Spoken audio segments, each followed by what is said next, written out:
Zumi Zola itu digugat oleh istrinya. Istrinya itu adalah Sherin Taria binti Haji Sudirman. Sedangkan tergugat Zumi Zola bin Haji Zulfikri Nurdin. Tanggal berapa itu? Itu gugatan masuk tertanggal 26 bulan Maret 2020. Nah, kemudian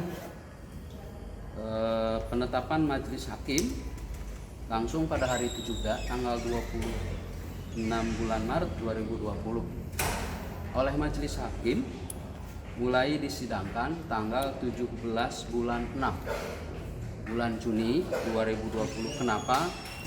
Karena hari itu terpotong adanya COVID-19 sehingga persidangan di waktu itu ditunda dan baru dilanjutkan kembali pada tanggal 17 bulan 6 2020. Alasannya sendiri apa sih, Pak? Istrinya Kalau alasan dari gugatan istrinya di sini adalah terjadinya perselisihan dan pertengkaran antara penggugat dengan tergugat. Penggugat itu adalah istri Sherin, tergugat itu adalah Zumi Zola. Yang kedua, kurang perhatian dari pihak tergugat kepada penggugat. Itu alasannya. Di situ diduga Pak, sejak kapan itu Pak cekcoknya? Cekcoknya ini tidak dijelaskan di sini sejak kapan-kapannya. Cuman hanya itu saja bahwasanya gugatan itu diajukan karena adanya perselisihan dan pertengkaran. Kalau faktor ekonomi ada nggak, Pak? Karena kan Faktor kan ekonomi tahanan. tidak ada disebutkan, hanya tidak ada perhatian atau kurang perhatian. Ya, mungkin saja kurang perhatian itu karena kondisi dari tergugat seperti itu ya. Kami tidak menjustifikasi mengenai masalah kelanjutannya.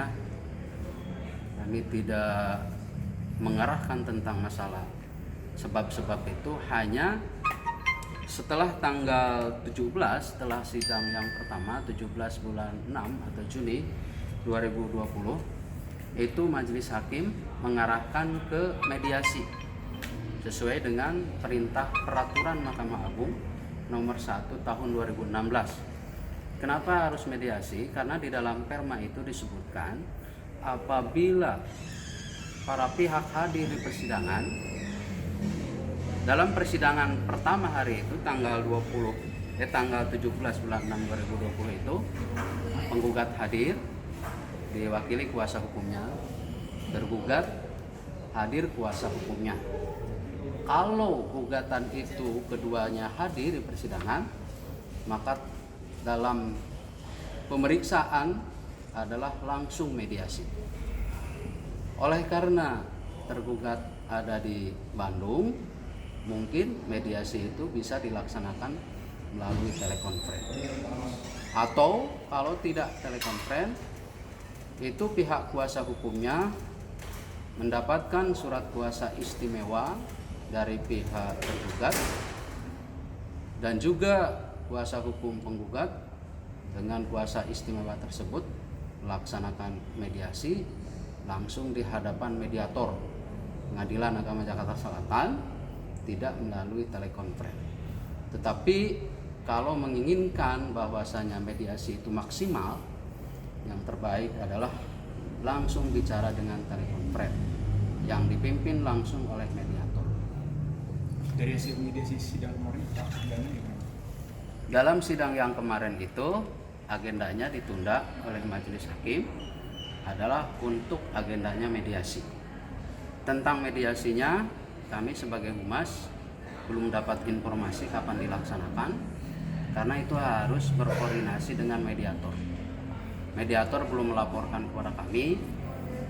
Kami sebagai humas hanya ada mendapatkan data tentang masuknya gugatan dengan nomor perkara 1244 Perdata G 2020 PAJS nomor perkaranya. Tidak, di dalam gugatan ini tidak dicantumkan tentang gugatan hak asuh anak dan harta gonung kini.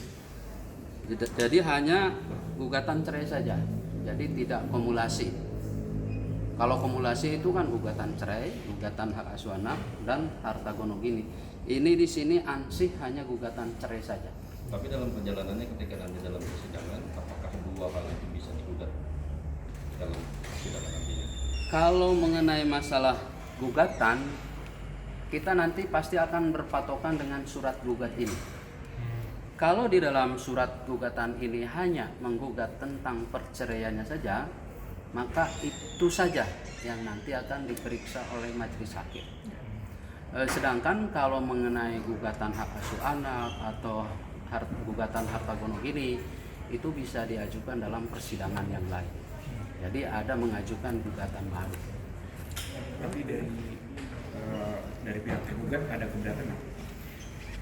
Saya kemarin mendapatkan informasi dari hakim, dari majelis hakimnya, ketua majelis, melalui kuasa hukumnya tergugat tidak keberatan untuk bercerai dengan penggugat.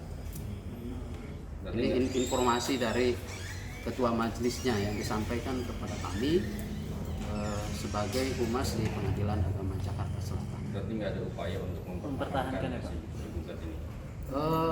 Mengenai upaya mungkin nanti diserahkan kepada yang bersangkutan upayanya bagaimana, tetapi ketika ditanyakan oleh ketua majelis kepada pihak kuasa hukum dari tergugat, menyatakan bahwa tergugat itu atau melalui kuasa hukumnya tidak berkeberatan untuk berpisah, bercerai dengan penggugat istrinya. Ada kemungkinan langsung perstek atau mengikuti proses persidangan? Mengikuti proses persidangan karena memang kedua-duanya hadir di persidangan, yaitu kuasa hukumnya dari kedua belah pihak. Kalau perstek itu apabila salah satu pihak, terutama itu tergugat, tidak pernah hadir di persidangan, maka itu nanti prosesnya dengan pemeriksaan perstek. Tidak ada masalah ya Pak, meskipun kondisi tergugat sendiri masih berada di tahanan. Nampaknya tidak ada masalah gitu. Karena memang dari gugatan itu sendiri berkisar alasannya hanya sekedar perselisihan dan pertengkaran. Itu aja. Pak, dalam gugatan ini ada tuntutan mengenai nafkah untuk kedua anaknya atau gimana gitu? Biasanya kalau untuk tuntutan nafkah itu di dalam rekonvensi. Di dalam nanti diganti ya, di dalam gugatan balik atau gugatan rekonvensi. Tetapi di sini ya, tadi kan sudah dijelaskan untuk mengenai masalah nafkah hadonah ataupun hadonah itu sendiri dan harta gono ini tidak digugat di dalam gugatan ini, hanya cerai saja. Oleh karenanya mengenai nafkah hadonah pun oleh pihak penggugat di dalam gugatan ini tidak disebutkan dan tidak dituntut. Pak, boleh tahu nama kuasa hukum sendiri? Di sini kuasa hukum dari penggugat Eliati Preyadini SH dari kantor advokat dan konsultan hukum Nyonya Eliati Preyadini SH Henrikan. Nomor telepon ya Pak? Kalau tergugatnya di sini belum nampak ya. Mungkin saya sebagai humas akan berkonfirmasi dulu dengan pihak majelis hakim, kuasa hukum dari tergugat siapa-siapanya. Cuman hanya dijelaskan ada memakai kuasa hukum. Namanya belum jelas siapa-siapanya. Pak, mereka masih tinggal serumah atau memang sudah beda? Tidak, kan sudah bisa tinggal. Sudah bisa tempat tinggal. Yang satu di Jakarta Selatan, yang satu di Bandung. Sip, oke. Mudah-mudahan penjelasan kami istilahnya informasi yang berimbang ya. Tidak istilahnya merugikan salah satu pihak. Pak, boleh minta nomor teleponnya Pak?